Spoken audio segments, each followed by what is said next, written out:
Good evening guys, मैं पूजा आप सभी का राम आइस में। तो कैसे हैं आप सभी लोग? आई होप एकदम बढ़िया होंगे। तो आज की जो हमारी क्लास है वो नेट जेआरएफ के पॉइंट ऑफ व्यू से हम हिंदी जो यानी कि साहित्य जो पढ़ रहे थे। तो हिंदी साहित्य में जो है आज हमारी थर्ड क्लास है और इस क्लास के अंतर्गत हम आज देखने वाले हैं हिंदी के भाषिक स्वरूप के बारे में। हिंदी के भाषिक स्वरूप की बात करें तो इसके अंतर्गत आज जो है हम वर्डों के बारे में बात करेंगे, यानी कि वर्डों में से जो है आज हम स्वर और व्यंजन के बारे में बात करेंगे। स्वर कितने माने जाते हैं, व्यंजन कितने होते हैं, इन चीज़ों के बारे में आज हम पढ़ने वाले हैं। तो चलिए शुरू करते हैं। सबसे पहले हम देखते हैं हिंदी के भाषिक स्वरूप के अंतर्गत हम वर्णों के बारे में बात करते हैं। देखिए, अगर हमें स्वर और व्यंजनों की बात करनी है तो उससे पहले हमें वर्णों के बारे में पता होना चाहिए कि वर्ण किसे कहते हैं। फिर उसके बाद हमें ये पता होना चाहिए कि स्वर किसे कहते हैं, व्यंजन किसे कहते हैं, स्वर कितने होते हैं, व्यंजन कितने होते हैं। इन चीज़ों के बारे में हमें पता होना चाहिए। तो सबसे पहले अगर हम वर्ण की बात करते हैं तो वर्ण उस मूल ध्वनि को कहा जाता है जिसके खंड नहीं होते हैं, जिसको तोड़ा नहीं जाता है, जिसका कोई खंडन नहीं किया जाता है। उसे क्या कहते हैं? उसे वर्ण कहते हैं। जैसे हम एग्जाम्पल में देखें, आ, का और हा, चा, या, ये क्या है? ये वर्ण है। यहाँ पर कुछ लेखक हैं, उनने अपने अपने अनुसार से यानी कि अलग अलग तरीके से स्वर और व्यंजनों की संख्या को निर्धारित किया है। कामता प्रसाद गुरु के अनुसार अगर हम देखें तो वर्णों की संख्या ये 44 मानते हैं। वर्णों की संख्या 44 मानते हैं और इस 44 में से 11 स्वर बताते हैं और 33 व्यंजन बताते हैं। वहीं डॉक्टर वसुदेव नंदन प्रसाद के द्वारा अगर हम देखें तो ये हिंदी भाषा में 11 स्वरों सहित 52 वर्ग मानते हैं। अब जो है हम इनको एक एक करके देखने वाले हैं कि 44 वर्ण मतलब कौन कौन से, व्यंजन ये कितने मानते हैं, स्वर कितने मानते हैं, कौन कौन से व्यंजन मानते हैं। तो ये हम इन दोनों के बारे में हम देखने वाले। ठीक है, सबसे पहले जो है आज हम सबसे पहले जो है चर्चा करने वाले हैं हम स्वर के बारे में। स्वर वर्ण क्या होते हैं, स्वर किसे कहते हैं? देखिए, अगर हम स्वर की बात करते हैं तो उन वर्ण स्वर उन्हें कहते हैं जिनका मतलब जिनका उच्चारण स्वतंत्र रूप से होता है, जिनको किसी की आवश्यकता नहीं होती है उच्चारण करने में। देखिए, जिन वर्णों यानी कि या ध्वनियों का उच्चारण बिना किसी अन्य ध्वनि की सहायता से होता है, मतलब ये जो स्वर होते हैं ये स्वतंत्र रूप से होते हैं, स्वतंत्र रूप से होते हैं, इन्हें किसी की सहायता नहीं लेनी पड़ती है। लेकिन हम आगे देखेंगे कि जो व्यंजन होते हैं उन्हें सहायता लेनी पड़ती है। और किनकी सहायता लेनी पड़ती है? स्वर की सहायता लेनी पड़ती है। लेकिन स्वर में ऐसा नहीं है, स्वर का उच्चारण जो है वो स्वतंत्र रूप से होता है, इनको किसी की आवश्यकता नहीं होती है। ठीक है, अब जो है यहाँ पर हम बात करने वाले हैं उत्पत्ति के आधार पर स्वरों के कितने, उत्पत्ति के आधार पर स्वरों के कितने भेद होते हैं। ये अगर हम देखें तो दो भेद होते हैं उत्पत्ति के आधार पर। पहला जो है मूल स्वर और सेकंड जो है संधि स्वर। मूल स्वर किन्हें कहते हैं? जिन स्वरों की उत्पत्ति बिना किसी दूसरे स्वर के द्वारा होती है, उन्हें क्या कहते हैं? मूल स्वर होते हैं। मूल स्वर जो है ह्रस्व स्वर मूल स्वर कहलाते हैं। जैसे आ, ई और री, ये चारों क्या हैं? ये चारों के चारों मूल स्वर हैं। देखिए, यहाँ पर जो है आ, ई, उ और री, ये जो है मतलब ये आपको याद रखना है, एग्जाम में पूछा जाता है। ऐसे प्रश्न आ सकता है कि मूल स्वर कितने होते हैं और कौन कौन से मूल स्वर होते हैं, तो ये आपको याद रखना है। ठीक है, आ, ई, उ और री, ये क्या है? ये चारों मूल स्वर हैं। वहीं संधि स्वर की बात करें तो संधि संधि स्वर मूल स्वरों के मेल से बनने वाले स्वरों को क्या कहते हैं? संधि स्वर कहते हैं। और ये जो संधि स्वर हैं तो आ, ई, ए, आए, ओ और आओ, ये क्या है? ये संधि स्वर। ठीक है, तो हमने ये उत्पत्ति के आधार पर स्वरों के भेद के बारे में बात करी। अब जो है हम देखेंगे संधि स्वर के भेद कितने होते हैं। संधि स्वर के कितने भेद होते हैं हमने देखा उत्पत्ति के आधार पर स्वरों के भेदों के बारे में। अब जो है हम बात करने वाले हैं संधि स्वर के कितने भेद होते हैं। तो संधि स्वर के दो भेद होते हैं, दीर्घ स्वर और संयुक्त। दीर्घ स्वर और संयुक्त स्वर। दीर्घ स्वर किसे कहते हैं? एक मूल स्वर में उसी मूल स्वर के मिलने से जो स्वर बनता है उसे दीर्घ स्वर कहते हैं। जैसे आ ई उ, यानी कि जैसे छोटा ऊ और छोटा ऊ मिलाकर के क्या बना? बड़ा ऊ। छोटा आ मिलाकर के क्या बना? बड़ा आ। छोटी ई मिलाकर के क्या बना? बड़ी ई। तो इसी प्रकार से कहा गया है दीर्घ स्वर में कि एक मूल स्वर, यानी कि मूल स्वरों के बारे में हमने बात करी है कि कौन कौन से मूल स्वर होते हैं। तो ये जैसे आ, ये क्या है? ये मूल स्वर है। तो यहाँ पर सिंपल सा आपको याद रखना है कि संधि स्वर वो होते हैं कि जो एक मूल स्वर में उसी मतलब दूसरे मूल स्वर के मिलने से जो स्वर हम बनता है उसे क्या कहते हैं? दीर्घ स्वर कहते हैं। मूल स्वरों में आपको बात करनी है कि छोटे मतलब छोटा आ, छोटी ई, छोटा ऊ, ये जो है ये मूल स्वर है। और दीर्घ स्वर जो है बड़ा आ हो गया, जैसे बड़ा आ हो गया, बड़ी ई हो गई, बड़ा ऊ हो गया, ये क्या है? ये दीर्घ। ठीक है। तो ये हमने बात करी दीर्घ स्वर के बारे में। अब जो है हम बात करने वाले हैं संयुक्त स्वर के बारे में। संयुक्त स्वर के बारे में तो दो अलग अलग स्वर के मिलने से बनने वाला स्वर जो है वो क्या है? संयुक्त। अभी देखिए हमने दीर्घ स्वर में क्या बात करी कि ये मतलब मूल स्वर के मिलने से छोटा आ मिला करके क्या बन जाता है? बड़ा आ बन जाता है। छोटा ऊ मिला करके बड़ा ऊ बन जाता है। तो हमने यहाँ पर क्या बात करी कि मूल स्वर वे स्वर होते हैं, मतलब उसी मूल स्वर के मिलने से जो शब्द बनता है, जो स्वर बनता है उसे क्या कहते हैं? दीर्घ स्वर कहते हैं। लेकिन संयुक्त स्वर में क्या होता है कि यहाँ पर दोनों अलग अलग स्वर मिलते हैं। दोनों अलग अलग स्वर मिलने से बनने वाला जो स्वर है वो क्या कहलाता है? संयुक्त स्वर। जैसे यहाँ पर छोटा आ और छोटी ई, छोटा और छोटी ई मिलाकर के क्या बना? ए बना। और छोटा आ और ए मिलाकर के क्या बना? आई बना। छोटा आ छोटा ऊ मिलाकर के ओ बना। छोटा आ और ओ मिलाकर के क्या बना? ओ मिला, ओ बना। ठीक है। तो ये क्या हो गए? ये स्वर संयुक्त स्वर हो गए। यानी कि यहाँ पर क्या है? दो अलग अलग स्वर मिलकर के ये शब्द बन रहे हैं। दो अलग अलग स्वर के मिलने से ये संयुक्त स्वर जो है बन रहे हैं। ठीक है। तो ये जो है ये स्वर संधि के भेदों के बारे में हमने बात करी। ये समझ में आ गया होगा कि दीर्घ स्वर किसे कहते हैं, संयुक्त स्वर किसे कहते हैं, मूल स्वर किसे कहते हैं। ये बात यहाँ पर आपको समझ में आ गई। अब जो है हम बात करने वाले हैं जाति के आधार पर स्वरों के भेद। जाति के अभी जो है हमने देखा उत्पत्ति के आधार पर स्वरों के कितने भेद होते हैं। अब जो है हम देखने वाले हैं जाति के आधार पर स्वरों के भेद। जाति के आधार पर अगर हम देखें तो स्वरों के दो भेद होते हैं, सावर्ण सावर्ण और असावर्ण स्वर।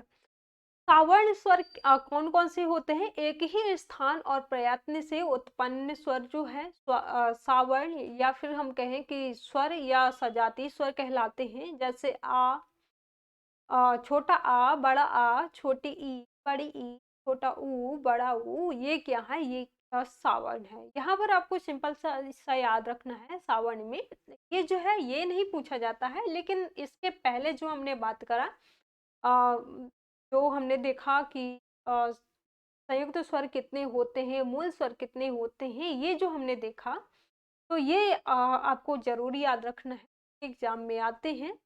तो जाति के अनुसार स्वरों के भेद दो होते हैं, इसमें ज्यादा आपको ध्यान नहीं देना है। और जैसे एक ही स्थान और प्रयत्न से उत्पन्न स्वर जो हैं वो क्या कहलाते हैं? सावर्ण, या फिर हम कहें सजाती वर्ण कहलाते हैं। जैसे आ ई। ठीक है। असावर्ण में क्या होता है? जिन स्वरों के उच्चारण स्थान और प्रयत्न समान नहीं होते हैं उन्हें असावर्ण स्वर कहते हैं, या फिर हम कहें विजातीय स्वर कहते हैं। जैसे आ ई, आ उ, ई उ, ये क्या है? ये असावर्ण है, या फिर हम कहें जाति। ठीक है। तो ये जो है हमने देखा जाति के आधार पर स्वरों के भेदों के बारे में है। अब जो है हम बात करने वाले हैं उच्चारण के कालमान के अनुसार स्वरों के भेद, यानी कि कालक्रम के अनुसार हम देखें, उच्चारण के कालमान के अनुसार हम स्वरों के भेदों की बात करें तो दो भेद होते हैं उच्चारण के कालमान के अनुसार या फिर हम कहें मात्रा के अनुसार। लघु और स्वर। लघु स्वर किसे कहते हैं और गुरु स्वर किसे कहते हैं, के बारे में अगर हम देखें तो लघु स्वर जिन स्वरों के उच्चारण में एक मात्रा का समय लगता है उन्हें लघु स्वर कहते हैं। जैसे यहाँ पर सिंपल सा आपको याद रखना है, लघु का मतलब क्या होता है? छोटा। लघु का मतलब ही क्या होता है? छोटा। है? तो यहाँ पर लघु स्वर में क्या है कि जिन स्वरों के उच्चारण में एक मात्रा का समय लगता है, जिनका उच्चारण करने में एक मात्रा का समय लगता है, उन्हें क्या कहते हैं? उन्हें लघु स्वर कहते हैं। जैसे छोटा आ, छोटा, छोटी ई, छोटा ऊ और री, ये क्या है? ये लघु स्वर हैं। वहीं गुरु स्वर की बात करें तो जिन स्वरों के उच्चारण में दो मात्राओं का समय लगता है, दो मात्राओं का समय लगता है, उन्हें गुरु स्वर कहते हैं। जैसे बड़ा आ हो गया, बड़ी ई हो गई, बड़ा ऊ हो गया, ए, आए, ओ और आओ। ये क्या है? ये सब मूल स्वर, क्या है? ये गुरु स्वर। ठीक है। तो ये लघु स्वर और गुरु स्वर के बारे में हमने बात करी। ये समझ में आ गया होगा कि लघु का मतलब ही क्या होता है? छोटा। और गुरु जो है, गुरु स्वर जब हम छंद पढ़ेंगे तो उसमें हम देखेंगे कि लघु का मतलब क्या होता है, गुरु का मतलब क्या होता है, तो उसके बारे में हम वहां पर बात करेंगे। ठीक है। तो यहाँ पर सिंपल सा आपको लघु में एक डंडा डंडा लगता है, एक डंडा लगता है, और जो गुरु होता है उसमें, और जब हम छंद पढ़ेंगे तो जो ये एक डंडा है, जैसे कोई भी छंद चौपाई जो भी मतलब ये जो होते हैं, तो इसमें जब गिनती करनी होती है तो ये यहाँ पर जो एक डंडा लगता है इसे एक काउंट किया जाता है, और जहाँ पर ऐसे लगाते हैं जो बड़ा मतलब स्वर होता है, बड़ा वर्ण जो होता है, वहां पर ये जो एस एस टाइप में ये लगाते हैं तो इसे क्या कहते हैं? इसे दो से काउंट करते हैं।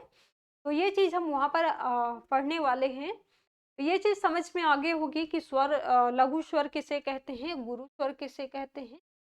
अब जो है हम बात करने वाले हैं व्यंजन वर्ण के बारे में। अभी तक जो हमने बात करी स्वरों के बारे में कि स्वर के कितने भेद होते हैं, कौन कौन से भेद होते हैं, कितने स्वर होते हैं, इसके बारे में हमने बात करी। अब जो है हम देखने वाले हैं व्यंजन वर्ण के बारे में। तो व्यंजन वर्ण वे वर्ण हैं या फिर हम कहें कि वे ध्वनियां हैं जिनके उच्चारण में स्वर की सहायता लेनी पड़ती है। अभी जो हमने बात करी स्वरों के बारे में, स्वर में क्या है कि स्वरों को किसी की सहायता नहीं लेनी पड़ती है, इनका जो मतलब स्वरों का उच्चारण जो है वो स्वतंत्र रूप से होता है, उन्हें किसी भी ध्वनि की आवश्यकता नहीं होती।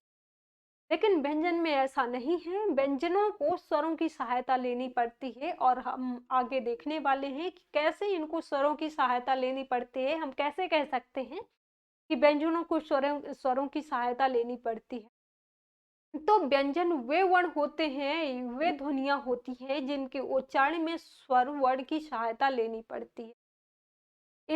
ये हिंदी में कुल 45 व्यंजन हैं। अभी हम इन पर भी चर्चा करने वाले हैं कि ये कुल 45 व्यंजन हैं। कौन कौन से व्यंजन हैं जिनका कई आधारों पर हम वर्गीकृत करके देखने वाले हैं। अब जो है हम सबसे पहले देखते हैं अवरोध के आधार पर व्यंजनों के भेद। अवरोध के आधार पर कितने व्यंजनों के भेद होते हैं? तो इस आधार पर व्यंजनों के 3 भेद होते हैं। 3 भेदों में से अंतःस्थ व्यंजन, ऊष्म व्यंजन और स्पर्श व्यंजन। ऊष्म व्यंजन और स्पर्श व्यंजन। अब जो है हम बात करने वाले हैं अंतःस्थ व्यंजनों के बारे में। अंतःस्थ व्यंजन कौन कौन से होते हैं इसके बारे में हम बात करने वाले हैं। तो अंतःस्थ व्यंजनों की अगर हम बात करें तो ये वे व्यंजन होते हैं जिनका उच्चारण स्वर और व्यंजन का मध्यवर्ती होता है। अंतःस्थ व्यंजन वे होते हैं जिनका उच्चारण जो है वो स्वर और व्यंजनों के मध्य, मतलब मध्य में जो उच्चारण होता है स्वर और व्यंजनों का मध्यवर्ती होता है। इन व्यंजनों में श्वास का अवरोध बहुत कम होता है। ऐसे व्यंजन जो हैं 4 हैं, या, रा, ला और वा। या और वा जो हैं, तो या और वा में यह प्रवृत्ति अधिक है। इस विशेष योग्यता के कारण इन दोनों को अर्धस्वर भी कहा जाता है। या और वा को क्या कहा जाता है? अर्धस्वर भी कहा जाता है।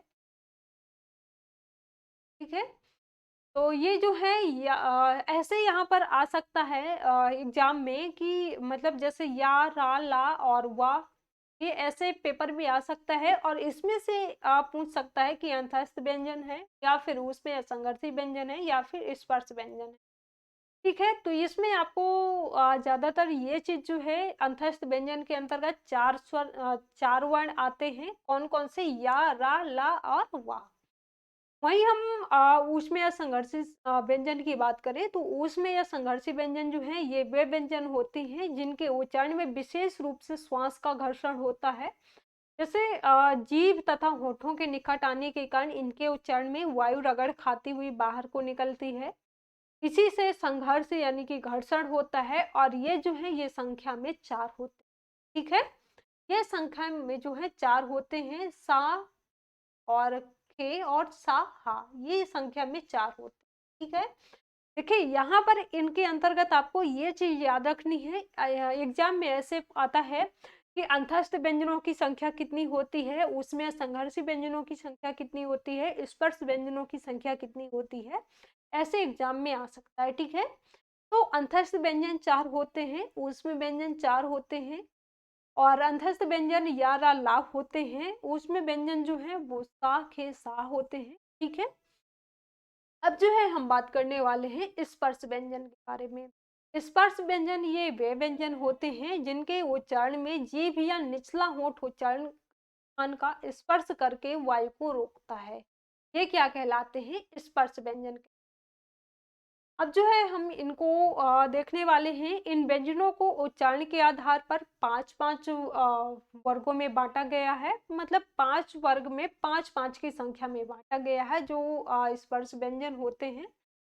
अब जो है यहाँ पर 5 वर्गों में और 5-5 की संख्या में कैसे बांटा बांटा गया है, ये एग्जाम में आता है और ये बहुत ही महत्वपूर्ण है, ये आपको याद रखना। का वर्ग के अंतर्गत कौन कौन से वर्ण आते हैं, चा वर्ग के अंतर्गत कौन कौन से वर्ण आते हैं, टा वर्ग के अंतर्गत कौन कौन से वर्ण आते हैं, ता वर्ग के अंतर्गत कौन कौन से वर्ण आते हैं, और पा के अंतर्गत कितने वर्ग आते हैं। तो ये एग्जाम में पूछा जाता है। तो जैसे का वर्ग में हम देखें तो का, खा, गा, हा और अंगा, ये जो है ये का वर्ग के अंतर्गत आते हैं। चा वर्ग के अंतर्गत चा, छा, जा और झा चा वर्ग के अंतर्गत आते हैं। टा वर्ग के अंतर्गत टा, ठा, डा और आड़ा, ये टा वर्ग के अंतर्गत आते हैं। और ता वर्ग के अंतर्गत ता, था, दा, था और ना, ये ता वर्ग के अंतर्गत आते हैं। और पा वर्ग के अंतर्गत पा, फा, बा और फा, मा, ये जो है ये पा वर्ग के अंतर्गत आते हैं। ठीक है, तो यहाँ पर जो है स्पर्श व्यंजनों के बारे में आपको याद रखना है कि स्पर्श व्यंजन जो है उच्चारण स्थान के आधार पर 5 वर्गों में बांटा गया है स्पर्श व्यंजनों को, और इन 5 वर्गों में से 5 वर्गों में 5-5 की संख्या में बांटा गया। ठीक है, ये टोटल जो है ये 25 होते हैं। ये टोटल जो है स्पर्श व्यंजन 25 होते हैं। अब जो है हम आगे देखें। हमने बात करी कि जो अंतस्थ व्यंजन होते हैं और ऊष्म व्यंजन होते हैं। अंतस्थ व्यंजन 4 होते हैं, ऊष्म व्यंजन जो है 4 होते हैं, और स्पर्श व्यंजन जो है वो कितने होते हैं? 25। तो ये 25 यानी कि स्पर्श व्यंजन 25, स्पर्श व्यंजन 25 और अंतस्थ व्यंजन 25, अंतस्थ व्यंजन 25 और जो है ऊष्म व्यंजन उस सॉरी अंतस्थ व्यंजन जो है वो 4 होते हैं, और ऊष्म व्यंजन जो है कितने होते हैं? 4 होते हैं। इन टोटल मिलाकर के हम अगर देखें तो ये टोटल जो है ये 33 व्यंजन है। 33 व्यंजन हिंदी में मूल रूप से स्वीकार किए गए हैं, लेकिन विकास की प्रक्रिया के आधार पर 8 और व्यंजन भी स्वीकार किए गए हैं। उन 8 व्यंजनों में से है कई मतलब भाषाओं से लिए गए हैं, जैसे मराठी से लिया गया है ये। और फारसी से जो है 5 जो नुक्ते होते हैं हमारे, वो फारसी से लिए गए हैं। और ये फारसी में ये 5 नुक्ते जो होते हैं, यानी कि नुक्ता का मतलब पता होगा, जो नीचे बिंदी लगी होती है, जैसे यहाँ पर यहाँ पर ऐसे जो बिंदी लगी होती है, नीचे जो बिंदी लगी होती है, तो ये फारसी से जो 5 नुक्ते लिए गए हैं, ये भी उसी में काउंट किए जाते हैं। और अपभ्रंश से जो है अपभ्रंश से 2 वर्ण लिए गए हैं, डा और ढा। इन सभी को मिलाकर के अगर हम देखें, 33 ये जो मूल रूप से ये जो स्वीकार किए गए हैं, कौन कौन से 33 में से अभी हमने बात करी, 4 जो है अंतस्थ व्यंजन, और 4 जो है ऊष्म व्यंजन, और 25 जो है वो क्या है, स्पर्श व्यंजन। इन टोटल मिलाकर के इनकी जो संख्या हो जाती है 33 33 33। और कुछ और भी व्यंजन हैं, 8 व्यंजन जो हमने देखा कि जो मराठी से ये ठाल लिया गया है, और फारसी से 5 नुक्ते लिए गए हैं, और अपभ्रंश से जो है वो 2 वर्ण लिए गए हैं, डा और ढा। इन सभी को मिलाकर के इनकी जो संख्या हो जाती है 41। 41 व्यंजनों के अतिरिक्त हिंदी में 4 स्वर व्यंजन स्वीकृत हैं। 4 कौन कौन से हैं, छात्रा या और ये री। ये यहाँ पर इन सभी की संख्या जो होती है हो जाती है 45 हो जाती है। ये 4 संयुक्त व्यंजन कैसे, इसके बारे में भी हम बात करेंगे कि ये संयुक्त व्यंजन इनको क्यों कहा जाता है, एग्जाम में आता है ये। तो इन सभी की संख्या जो है यानी कि जो मूल स्वर हैं वो 33 लिए गए हैं, और इसी के आधार पर मतलब 8 और स्वर जो हैं माने गए हैं। और तो जो 4 हैं संयुक्त व्यंजन, इन सभी को मिलाकर के इनकी जो संख्या हो जाती है वो कितनी हो जाती है, 45 हो जाती है। ये 45 व्यंजन जो है ये स्वीकार किए गए हैं। अब जो है हम आगे देखिए उच्चारण स्थान के आधार पर व्यंजनों का वर्गीकरण। अभी जो है हमने जाति के आधार पर देखा, जाति के आधार सॉरी अवरोध के आधार पर अभी हमने देखा कि कितने व्यंजन होते हैं, कौन कौन से माने जाते हैं। अब जो है हम देखने वाले हैं उच्चारण स्थान के आधार पर। उच्चारण स्थान की बात करें तो कंठ के अंतर्गत कौन कौन से आते हैं व्यंजन, तालव्य के अंतर्गत कौन कौन से आते हैं, मूर्धन्य के अंतर्गत कौन कौन से आते हैं, दंत के अंतर्गत कौन कौन से आते हैं, और ओष्ठ के अंतर्गत कौन कौन से व्यंजन आते हैं। कंठ में जो है का, खा, गा, हा और अंगा, हा, ये जो है कंठ के अंतर्गत आते हैं। तालव्य में जो है तालव्य से चा, छा, जा, झा, या और चा, ये तालव्य से आते हैं। मूर्धन्य में टा, ठा, डा, ढा और डा, रा, रा, रा और शा, ये जो है मूर्धन्य से आते हैं। दंत से, यानी कि जिनका उच्चारण जो है वो अधिकतर दांत के द्वारा जैसे हम उच्चारण करते हैं। जैसे हम कंठे की बात करें तो कंठे में जैसे हम का उच्चारण करते हैं, तो ये मतलब ज्यादातर इसका जो उच्चारण है वो हमारी कंठे से होता है। जैसे हम का, हा, गा, हा, अंगा, हा, ये जो है ये यहाँ पर जो है हमारी मतलब कंठ से इसका उच्चारण होता है। वहीं जैसे हम दंत की बात कर रहे हैं तो दंत में इसका जो उच्चारण है तो दांतों से मतलब होता है, जैसे ता, था, दा, हा, ना, ला और सा। वहीं ओष्ठ की बात करें तो ओष्ठ में पा, फा, बा, भा और मा, तो ये जो है ओष्ठ के अंतर्गत आते हैं। ये जो है हमने बात करी उच्चारण स्थान के आधार पर। अब हम बात करेंगे व्यंजनों के अन्य वर्गीकरण के बारे में। व्यंजनों का और तरीके से मतलब कैसे इनका वर्गीकरण किया जाता है, तो व्यंजनों को कुछ और आधारों पर भी बांटा गया है। ऐसे 3 वर्गीकरण है मुख्य रूप से। जैसे हम देखें अल्प प्राण व महाप्राण व्यंजन, अघोष व सघोष व्यंजन, संयुक्त व्यंजन। अल्प प्राण व्यंजन किसे कहते हैं, अघोष सघोष व्यंजन, संयुक्त व्यंजन किसे कहते हैं। अभी जो है हमने संयुक्त व्यंजनों की बात करी थी। जब हम उच्चारण स्थान के आधार पर बात कर रहे थे व्यंजनों के भेदों के बारे में, तो जो संयुक्त व्यंजन 4 होते हैं उसके बारे में भी हम आगे देखेंगे। तो सबसे पहले हम देखते हैं अल्प प्राण और महाप्राण आखिर किसे कहते हैं। अल्प प्राण और महाप्राण व्यंजनों के अगर अंतर की बात करें तो अल्प प्राण और महाप्राण व्यंजनों का अंतर उच्चारण में खर्च होने वाले श्वास की मात्रा पर आधारित होता है। अल्प प्राण व्यंजन वे व्यंजन हैं जिनमें ऊर्जा, श्वास या वायु की मात्रा कम खर्च करनी पड़ती है, और महाप्राण व्यंजन वे होते हैं जिनमें ज्यादा ऊर्जा और ज्यादा श्वास, ज्यादा वायु की खर्चा मतलब वायु खर्च करनी होती है। ठीक है।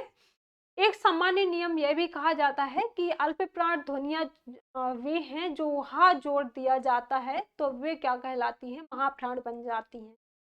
देखिए यहाँ पर जो है जैसे का, यहाँ पर का और गा, का और गा हो गया, ये क्या है, ये अल्प प्राण है, ये अल्प प्राण है। अब इन अल्प प्राण में से हा जोड़ दिया गया, हा जोड़ दिया गया, ये क्या हो गई, खा और घा, ये क्या हो गई, महाप्राण हो गई।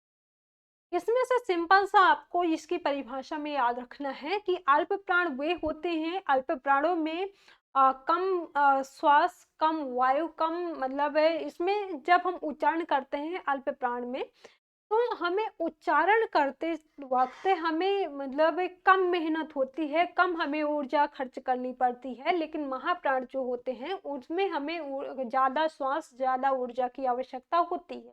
ठीक है। जैसे हम देखा का और गा जो है ये क्या है, अल्प प्राण है, और इन्हीं में से हा जोड़ दिया गया। एक नियम ये भी है कि अल्प प्राणों में जब हम हा जोड़ देते हैं तो वो क्या हो जाते हैं, महाप्राण हो जाते हैं, महाप्राण बन जाते हैं। ठीक है। तो का में हा जोड़ने से खा बन गया है, और ये जो खा है ये क्या है, ये महाप्राण है। ठीक है। अब जो है हम आगे बात करें, हिंदी के वर्गीय व्यंजनों में पहले और पांचवें व्यंजन अल्प प्राण होते हैं, और दूसरा और चौथा व्यंजन जो होता है वो क्या होता है, महाप्राण। जैसे हम यहाँ पर समझें, देखें, का, खा, गा, खा और अंगा।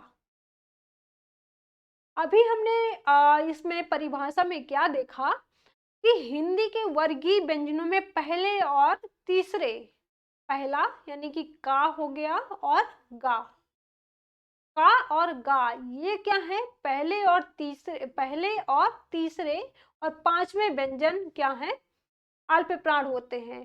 पहला, तीसरा और पांचवा, पहला, तीसरा और पांचवा, यानी कि यहाँ पर का और गा और अंगा ये क्या है, ये अल्प प्राण है, अल्प प्राण है, अल्प प्राण है।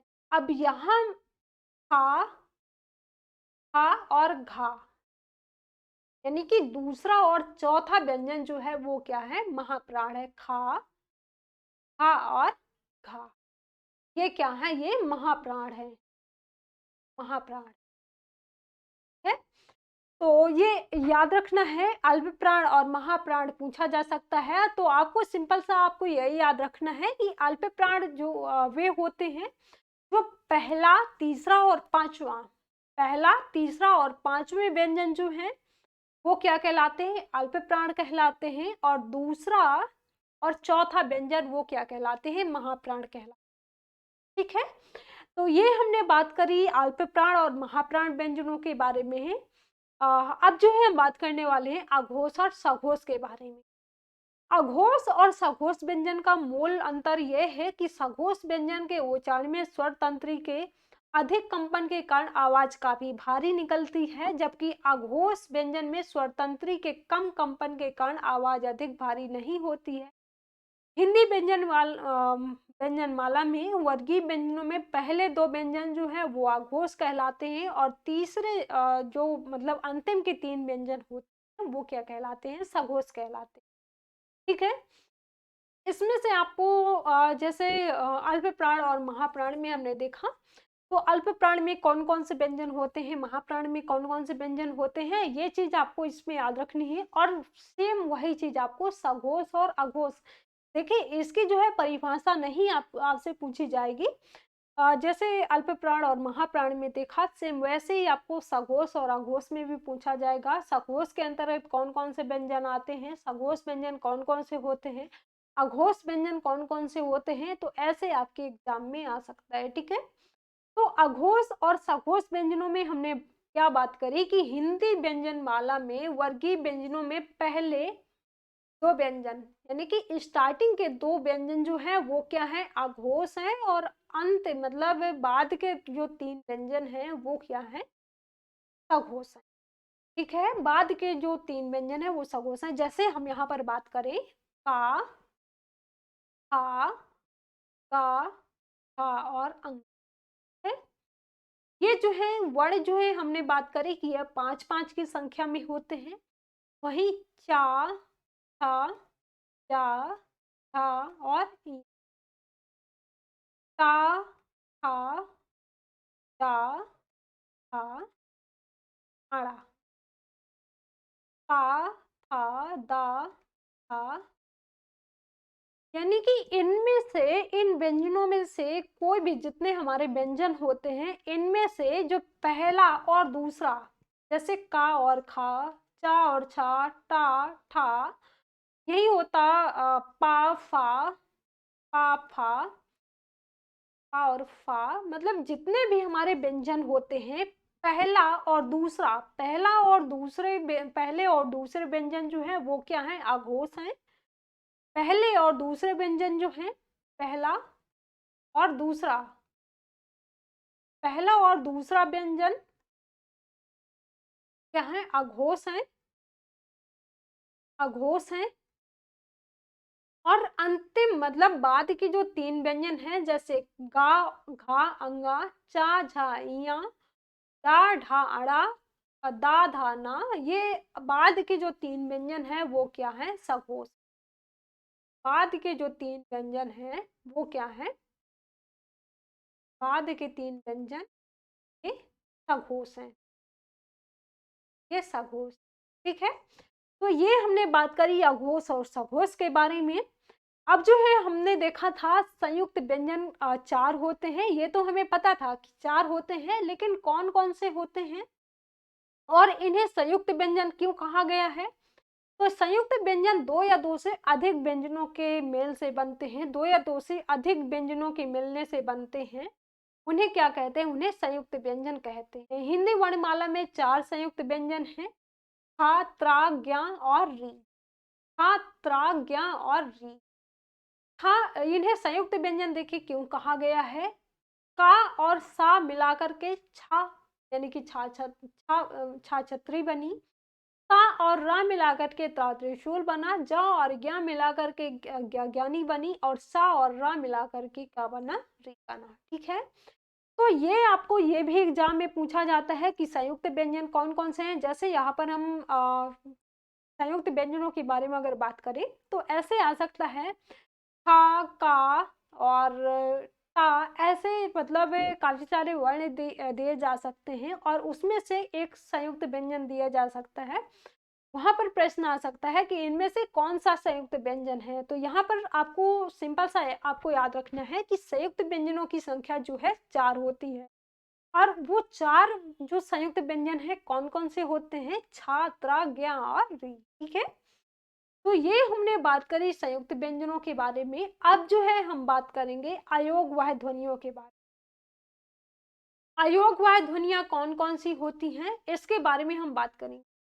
तो ये वे ध्वनियां होती हैं जो ना स्वर है और ना ही व्यंजन है, जो ना तो स्वर है और ना ही व्यंजन है। अभी तक हमने क्या बात करी, स्वर और व्यंजनों के बारे में बात करी, लेकिन अयोगवाह ध्वनियां जो क्या होती हैं वो ना तो वो स्वर है और ना ही वो क्या है, व्यंजन है, ठीक है।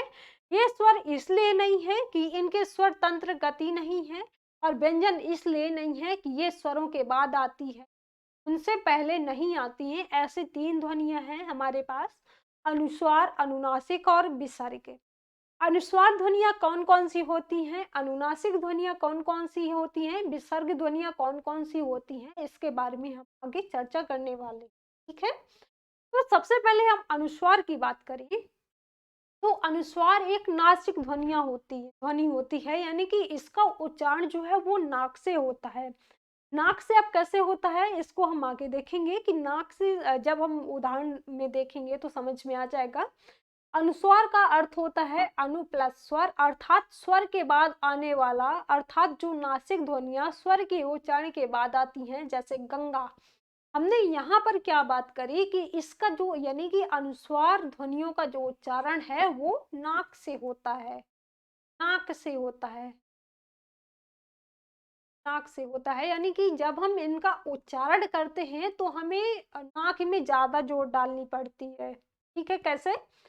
जैसे हम इसके एग्जाम्पल में बात करें, गंगा, गंगा, तो यहाँ पर जो है हमारी नाक में जोर जा रहा है ना, गंगा, गंदा, खंभा, गंजा, ठीक है? तो ये क्या है, ये मतलब सिंपल सा आपको याद रखना है कि अनुस्वार ध्वनियां वे होती जिनका उच्चारण नासिक ध्वनि, मतलब जिनका उच्चारण नाक के द्वारा होता है या फिर नाक में हमारे अधिक जोर पड़ता है, वो क्या होती हैं, वो अनुस्वार ध्वनियां होती हैं, ठीक है? अनुस्वार के रूप में वर्गीय व्यंजनों के संदर्भ में नियम यह भी है कि अनुस्वार अपने के बाद में आने वाले व्यंजन के वर्ग का ही पांचवा व्यंजन होता है।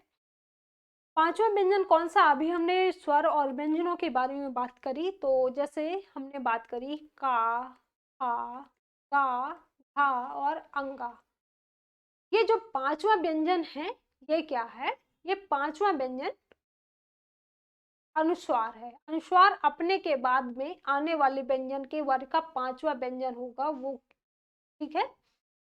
वही यहाँ पर होता इया, आड़ा, ये क्या है? ये अनुस्वार, ठीक है?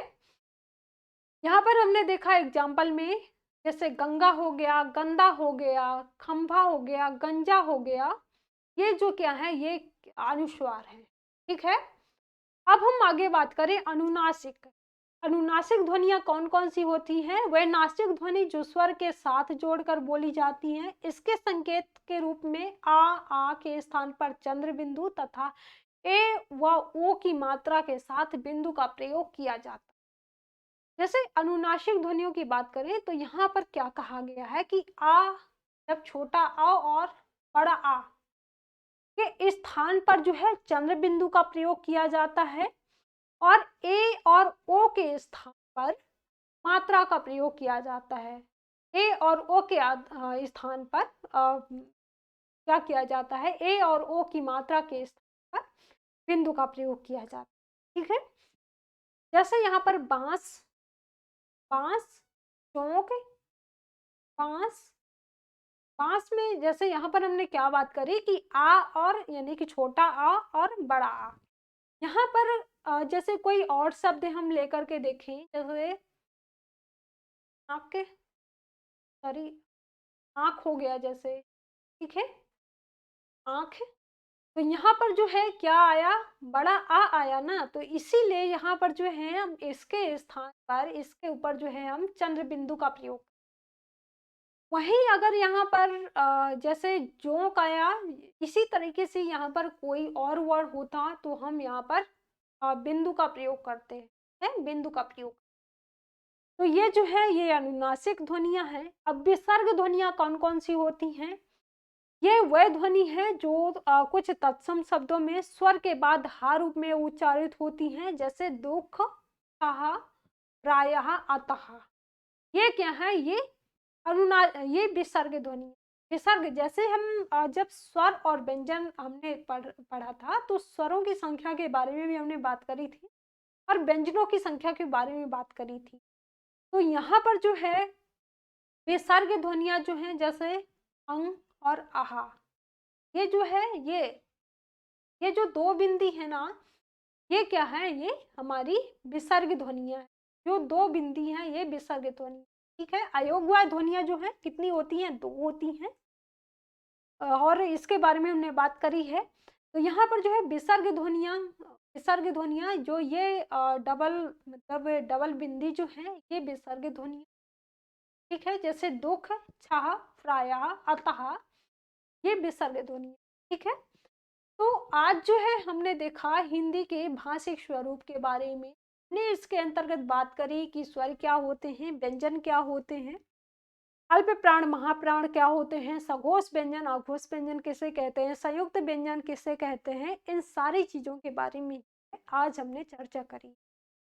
तो ये जो है हम देख रहे हैं, हमने नेट जेआरएफ की सिलेबस के बारे में बात करी थी कि इसका जो सिलेबस होता है तो 2 पेपर होते हैं। 2 पेपरों में से जो आपका सब्जेक्ट से पेपर होता है, यानी कि सब्जेक्ट का मतलब ये है कि जो आपका पोस्ट ग्रेजुएशन में सब्जेक्ट सब्जेक्ट होता है तो उसी सब्जेक्ट को आपको चूज करना होता है। तो उस सब्जेक्ट में से जैसे हम यहाँ पर हिंदी साहित्य की बात कर रहे हैं, तो हिंदी साहित्य में जो है 10 यूनिट हैं, मतलब सिलेबस में 10 यूनिट।